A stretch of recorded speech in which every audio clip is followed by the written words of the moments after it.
Listen while the makers of Rexall drug products and 10,000 independent Rexall family druggists bring you Dick Powell as Richard Diamond, private detective.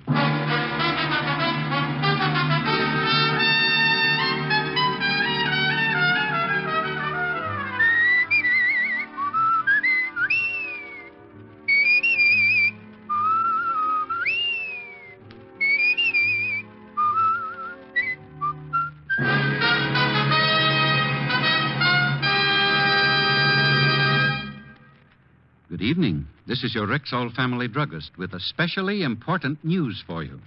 This week's issues of the Saturday Evening Post, Life, Look, Collier's, and the Farm Journal carry a 2-page advertisement on Rexall's famous 1-cent sale that starts October 19th. You'll find 150 guaranteed Rexall products, every one of them offered at 2 for the price of 1 plus a penny. And that's not all. There are 53 other specials too good to miss. So be sure to check this ad on Rexall's big 1-cent sale, and when you see it, remember, you can depend on any drug product that bears the name Rexall. Good health to all from Rexall.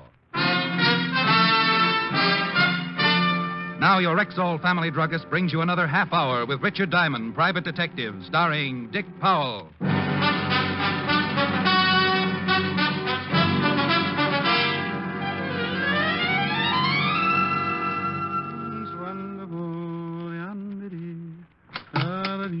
Diamond? That's right. How do you do? I'm Roger Renard, real estate. Well, have a seat. Thank you. Let's get right to the point. Suits me. $100 a day plus expenses. Oh, yes, your fee. Well, it's not much, but it's all mine, and I love it. What's that racket? Nothing. Excuse me. Mr. Diamond, I'm being blackmailed. Well, happens in the best of families, especially in the best of families. Mr. Diamond, I'm engaged to marry a very wealthy widow. What's that clicking? Have you got a wild lifesaver in your mouth? I have false teeth, Mr. Diamond. Is that so amusing? When they start making bird calls? Yes. They're new. Just got them yesterday. Awful nuisance. Oh, well, you were engaged to some wealthy widow, last I heard. I don't appreciate your humor, Mr. Diamond. I happen to be very much in love with my fiancée. Sorry? It so happens that I dabbled in a rather, shall we say, off-color business in my younger days. Shall we say what you mean? Perhaps it would be better, yes. 25 years ago, Mr. Diamond, I became rather discouraged working for a living, especially when I saw less gifted men enjoying the real fruits of life, having some education and a bit of charm. Excuse me again. You know, if you learned the Morse code on those things, it'd be the life of the party. Briefly, I courted wealthy women, predominantly widows who sought romance, flattery, etc. I married several times without bothering to obtain divorces in between. Oh, well, wait until the Reno Chamber of Commerce hears about you. In due time, the police caught up with me. My accumulated crimes cost me 8 years in jail. But when I was released, I decided to turn my talents toward more legal pursuits. Glory be, you're saved. Saved, indeed. Can you imagine what my fiancée would think if she learned of my past? She'd surely suspect my motives. And the irony is that I do love her deeply. Oh, I see. Well, who's the killjoy that shares your little secret? Now, that's the puzzle. Nobody in New York knows of my past. I haven't told a soul. But I received this letter in the morning mail. Here. See how smart you are. He gave me a square white envelope, the dozen for a quarter variety, and I slipped the letter out of it. It was typewritten and point by point looked like a pocket biography of a one-time Casanova. It ended up by ordering Renard to have a $100 bill ready that night when someone called Andy would be at his home to pick it up. I relaxed a little. The case began to look like the standard kind of blackmail as found in the detective's manual. I know you think $100 isn't much. Well, that all depends how often you have to pay it. I don't suppose you know who Andy is. I do not. Oh, well, that makes the next step pretty obvious, Renard. What's your address? Here's my card. I'll expect you at 9. Leave a candle in the window.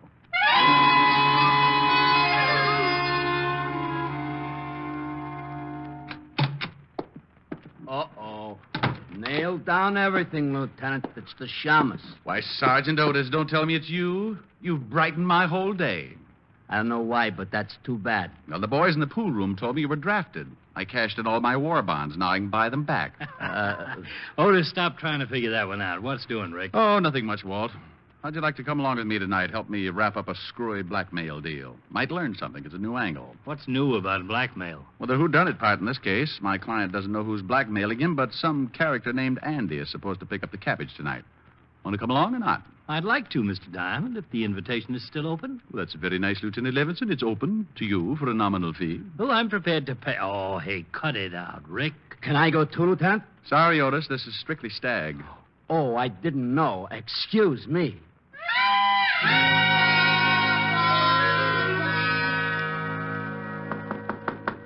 One moment. Oh, come in, Mr. Diamond. Who is this other gentleman? Roger Renard, meet Lieutenant Walt Levinson. The police. Mr. Diamond, I expressly told Take you. it easy, Mr. Renard. I'm here unofficially. What time is it, Walt? Nearly 9. Quiet. I just heard something. Oh, relax, Walt, relax. Mr. Renard is suffering from a set of mechanized molars. Oh. Store teeth, huh? Yes, it has become unbearably embarrassing. Oh, would you gentlemen care for a drink while we're waiting? I'll take a double of anything. Oh, I don't think I'll have Go ahead, Walt. Get an unofficial snootful. Wait. Oh. Sit tight, Renard. I'll get it. I'll cover you, Rick, just in case. A package for Mr. Raynard. Come right in, Andy. What do you mean, Auntie? My name's Sheldon. Are you Raynard? I'm Renard. Oh, sign here. Oh, sign it, Renard. It looks like straight goods. We're getting anxious. All right, then. Here.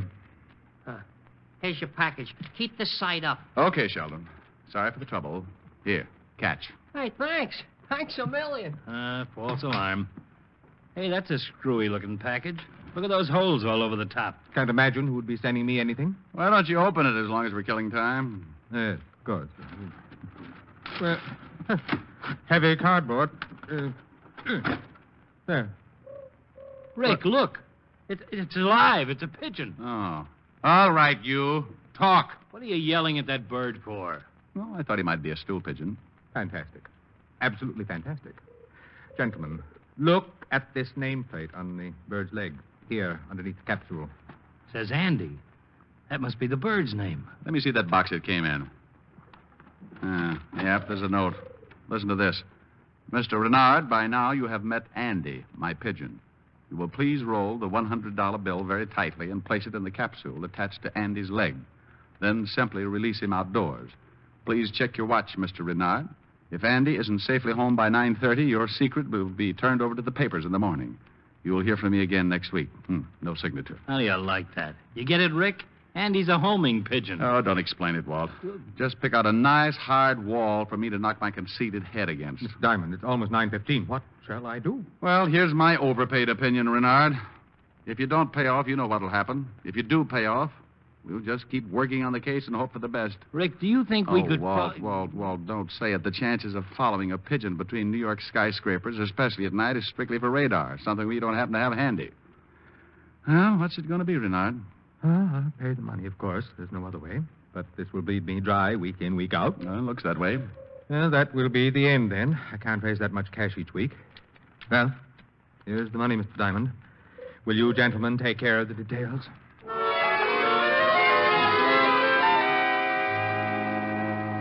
There wasn't any use hanging around.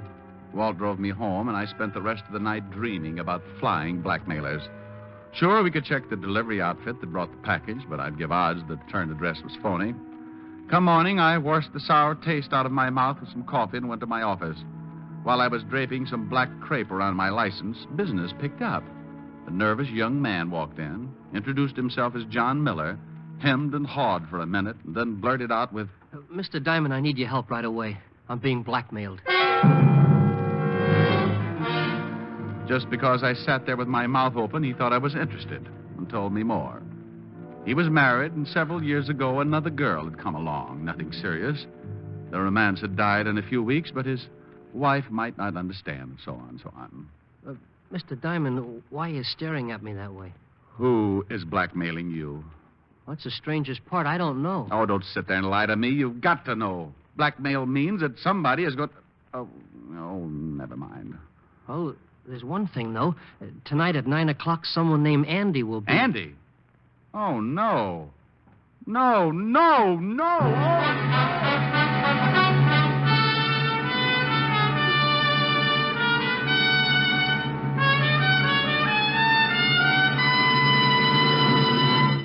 before we continue with the adventures of Richard Diamond, here's a lady with a question for our Rexall family druggist. I want to know more about the ad on Rexall's 1-cent sale. Well, ma'am, the ad appears in this week's Life, Look, Collier's, the Saturday Evening Post, and the Farm Journal. 2 big pages crammed with 150 guaranteed Rexall products.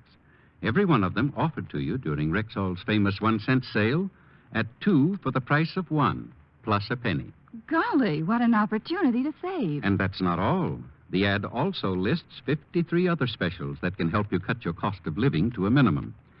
Now, in front of every item, there's a little square so you can check what you need in advance. Well, I can use the ad as a shopping list. That's exactly what we intend it to be.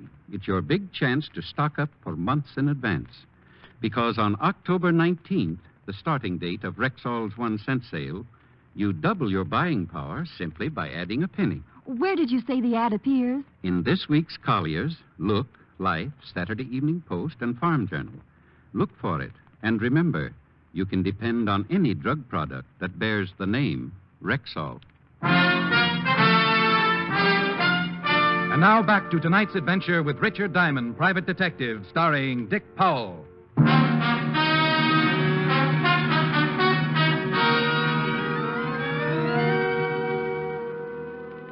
So it had come to me, as it must to all private detectives. A strange little voice inside my head began nagging. Get out of this business while you still have all your marbles. Get into something sensible, like taming python. It wasn't enough to have one client being blackmailed by someone he didn't know. A second guy has to walk in with the same routine. And the payoff was that a certain miserable homing pigeon called Andy had a feather in the pie. A foul, that Andy. After a while, my second client, Miller, began to fidget in his seat. Probably because I began sharpening my letter opener. Mr. Diamond, do you feel all right? Oh, yes, I feel great, simply great. Just keep me away from open windows. I beg your pardon? No, forget it. Now, let's see now. You're being blackmailed, but you don't know by whom. And a certain Andy will be at your office by 9 o'clock tonight to pick up the money. Yes, that's right. Oh, well, now, Miller, I'll be kind. I won't tell you who Andy is right now. First of all, you tell me, do you know Roger Renard? Roger Renard? Mm-hmm. No, I don't believe so. Now, think hard, Miller. Small guy, bright blue eyes, cultured voice. No, I don't know anyone like that. Who is he? Well, he happens to be in the same hole you are. Andy paid him a visit last night. Really? Yeah. This is bargain basement day in blackmail. Oh, what do you know? Well, let me think. Renard. Now, look, I got a better idea. You just sit tight and leaf through my collection of unpaid bills. It'll keep your mind off your own worries. Oh, there's got to be an answer to this.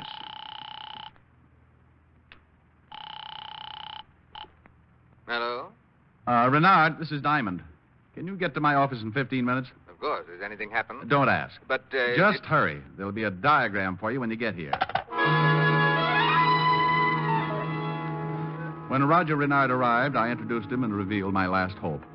Somewhere there had to be a familiar connection between Miller and Renard. A familiar place, a mutual friend. Well, they finally caught on and began playing the game known as Haven't I Met You Somewhere Before? Now, let's see, Miller. Were you in Kansas in the winter of 1942? I had a dear lady friend there at the time, name of Sophie Holloway. Never been in Kansas. I spent 2 years in Seattle, though, 1938-39. No, never had the pleasure of being in Seattle. Pardon me. Bad job done on my new teeth. Oh. Now, about New York. Ever frequented... And so it went on and on.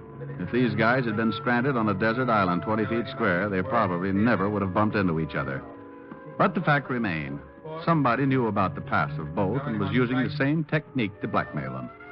An hour and 3 aspirins later, my head began to feel like a ping-pong ball, being smacked from Miller to Renard, from Renard to Miller, from Miller... I've done my best to stay away from physical exertion, and I must say that I've been rather successful at it. The devil take these artificial bicuspids. I go to all the expense of having New York's best oral surgeon work on my mouth, and then some incompetent dentist can't turn out a proper fitting denture. Well, we're not getting any place. I have an appointment in 2 minutes. If you learn anything new, Mr. Diamond, you'll be sure to call me, won't you? If something doesn't happen soon, I just don't know. No, don't worry, Roger. We'll catch the culprit, or my name isn't, well, it doesn't make any difference anyway. Well, goodbye, Mr. Dunn. Goodbye. Goodbye, Renard. Whew. That guy was driving me crazy with that clack-clack of his teeth. You think an oral surgeon with Cutler's reputation would recommend a competent dentist to his patients? I thought he was great. Yeah, sure. Now, look, Miller, isn't there anything else I can do for you? Find out who stole your yo-yo in 1922, or maybe get Look, just find out who's blackmailing me, Diamond. I haven't slept in days. I know. Somehow I feel that soon you won't be alone. If you could only find out where that pigeon is.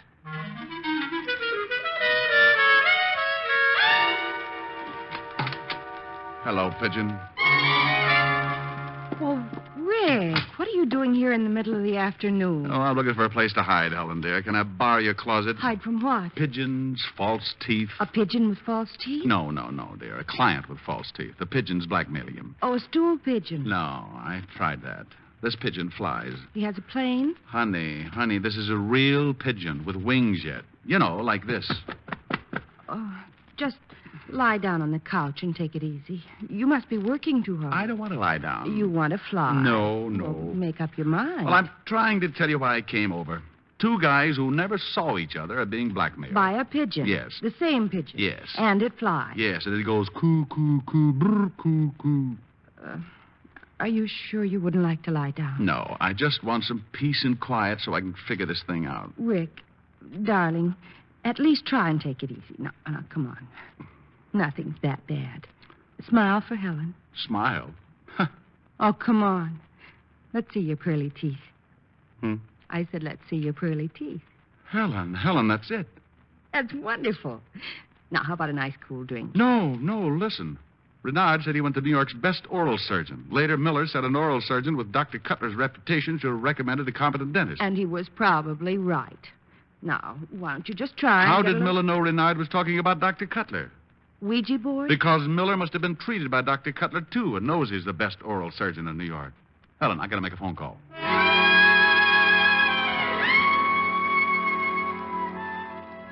I grabbed a phone book, looked up the office of Dr. Cutler, oral surgeon, then called Walt. 20 minutes later, I met the good lieutenant on the 10th floor of an office building on Madison Avenue. Walt assigned Otis to guard duty outside of Dr. Cutler's office. His orders were to trip any guy in a white smock that seemed in a hurry to take the day off. Walt and I agreed to underplay our police affiliations just in case he were wrong. Then we went in. We slowed up when a white mountain of a woman stood up from her desk and announced she was Miss Barrows, Dr. Cutler's nurse. Could have fooled me. From the size of her, Notre Dame could have used her last week. What seems to be the trouble, gentlemen? Well, it's somewhat important, Miss Barrow. We'd like to see Dr. Cutler as soon as possible. My name's Diamond. I see. In just a moment. Yes, Miss Barrow? Doctor, there's a Mr. Diamond and his friend here to see you. They say it's urgent. Thank you. I'll be right out. Won't you sit down? No, thanks. We'll stand. Good afternoon, gentlemen. Hello, Doctor. How do you do? What seems to be the trouble? May we go into your office, Doctor? Oh, yes, of course. Go right in. Miss Barrow, are those X-rays ready on that impacted molar? I'll have a look, Doctor. Thank you. Now, gentlemen. The doctor was an old, red-faced gentleman with puzzled blue eyes. As tactfully as I could, I told him about Renard and Miller and the fact that they were in trouble. He remembered them. Oh, yes, Mr. Diamond. I removed Mr. Renard's teeth last month. As for Mr. Miller, he was in just last week. The rest of it is pretty blunt, Dr. Cutler. Both of these men are being blackmailed by the same party. And it just so happens, Doctor, that you are the only acquaintance they have in common. What? Now, look here, Now, young... don't get excited, Doc. Rick isn't accusing you. We just have to check these things. I realize that. I think my position and past record in dental surgery are proof enough. If you care to see a statement of income from my practice, plus stock dividends, you'll see how foolish... Yeah, Doc, you're right. Rick, it just doesn't figure, not for a lousy couple of $100. I know, Walt. It sure looks that way. But if this isn't the end of the line, we'll be on this sleigh ride forever. Dr. Cutler, is there anyone else in your office who gets to know the patients well? Just myself and Miss Barrow. She's the nurse who's outside. I could call her in. No. In a minute, Doctor. Does she just answer the door and take temperatures or what? Oh, no, of course not. Miss Barrow is a registered nurse and a trained anesthetist. You mean she gives your patients Novocaine? Is that it, Doc? Novocaine, yes, in some cases. For specific cases, we must use a more general anesthetic like sodium pentothal or gas, or sometimes... Doctor, isn't sodium pentothal sometimes called the truth serum? Yes, in narcosynthesis. It's sometimes used in psychiatric treatment. Some patients will answer any question truthfully under the influence of sodium pentothal. See, it weakens the conscious will and... The x-rays are ready, Doctor. That's Miss Barrow now. I'll call her. No. Don't do it, Doctor. Stall her. Just ask her to wait outside. I don't understand, but very well. One moment, Miss Barrow. What are you going to do, Rick? Doctor, I want you to pretend that I'm an emergency case. Must be treated at once. Can you? Oh, of course, but... Now, can you have your nurse give me something harmless instead of pentothal? Well, yes. Distilled water could be substituted. Well, we're in business. Walt, you make like the old friend who came along for laughs. Uh-huh. Now, Doctor, call Miss Barrow in and turn her loose on me.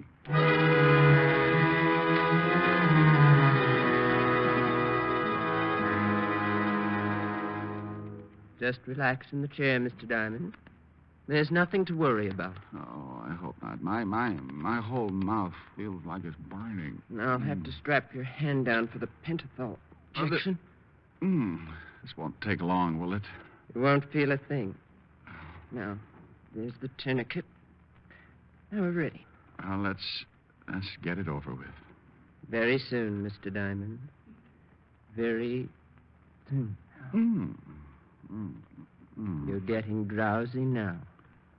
Very tired, aren't you? You can talk, Mr. Diamond.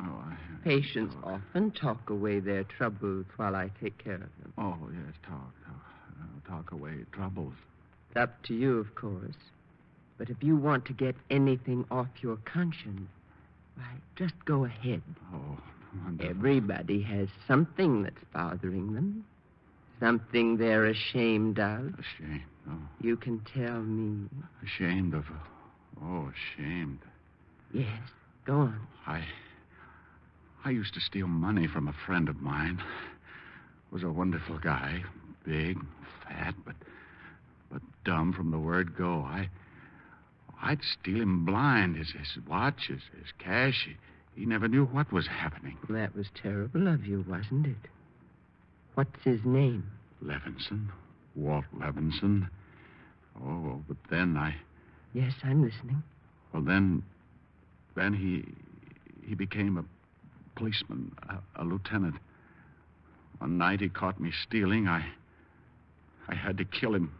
He was going to arrest me. And you escaped? Yes, escaped. But his ghost haunts me. In fact, Lieutenant Walt Levinson is sitting in the next room, badge and all. Okay, Miss Barrow, we've all heard enough. Andy's going to miss you. Come on, Walt. What? Why, you... All right, lady, hold it. Watch out, Walt. Walt ducked just in time to miss being scalded by the boiling pan of surgical instruments. But it gave her enough time to run out of the office. I had just freed myself when I heard a scream from the hall. Walt and I rushed out there and found Otis helping Miss Barrow to her feet. Gee, miss, I'm sorry I tripped you, but you was wearing a white smock and I got mixed up. I'm sorry, honest I am. Shut up, Otis. What? Oh, Otis, I don't know what to say. You doing this? Otis, you... Oh, Otis, you are without a doubt.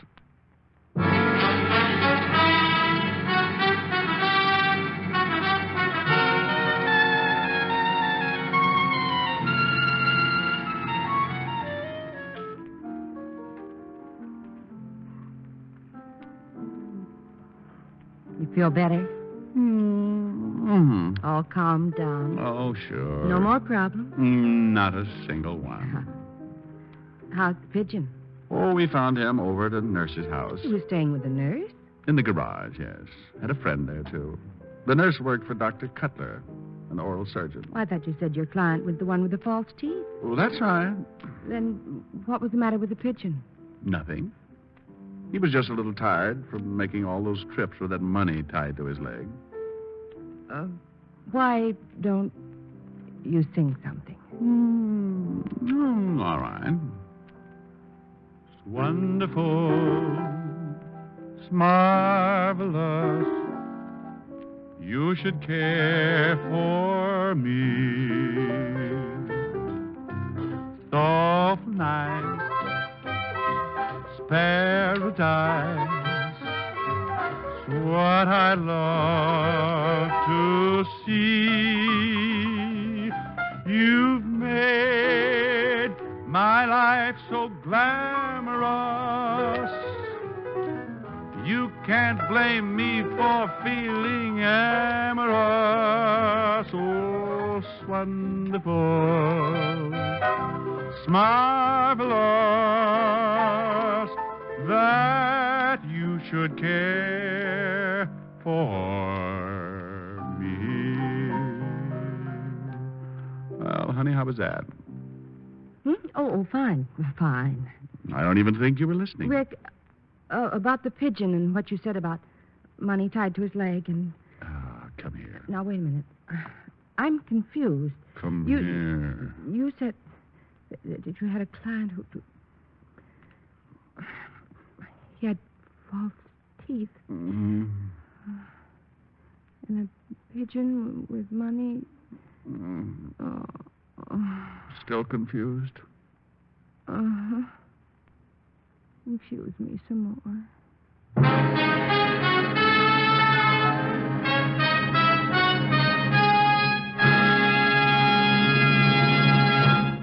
Again, here's your Rexall family druggist. You listeners will have at least one of these magazines in your home this week. Life, Look, Collier's, the Saturday Evening Post, or the Farm Journal. Pick it up and turn the pages till you come to the 2-page ad on Rexall's 1-cent sale that starts October 19th. Take a long look at this opportunity to buy twice as much for just a penny more, because this ad lists 150 guaranteed Rexall products, all offered at 2 for the price of 1 plus a penny. In addition, there are 53 other sales specials you can't afford to miss. So check this ad on Rexall's big 1-cent sale, and remember, starting October 19th and continuing through October 23rd, you can buy twice as much for just a penny more. Good health to all from Rexall.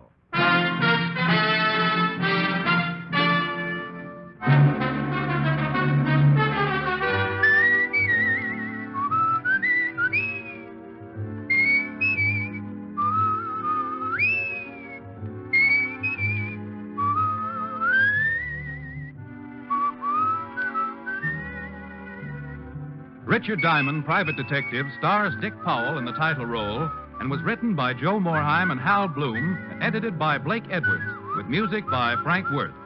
Dick Powell's soon-to-be-released picture is the Metro-Goldwyn-Mayer production, Right Cross, in which he co-stars with June Allison and Ricardo Montalban. Featured in tonight's cast were Ted Osborne, Wilms Herbert, Arthur Q. Bryan, Bob Sweeney, D.J. Thompson, and Virginia Gregg. Richard Diamond, Private Detective, is produced and directed in Hollywood by Jaime Del Valle.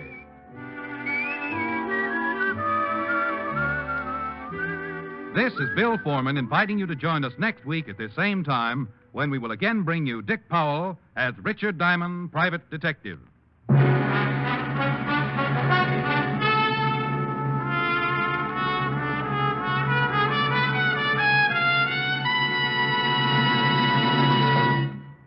Check the double-page ad in this week's Life, Look, Collier, Saturday Evening Post, and Farm Journal on Rexall's 1-cent sale that starts October 19th. Mark the date on your calendar. It's your chance to buy 2 top-quality, guaranteed Rexall products for the price of 1 plus the penny.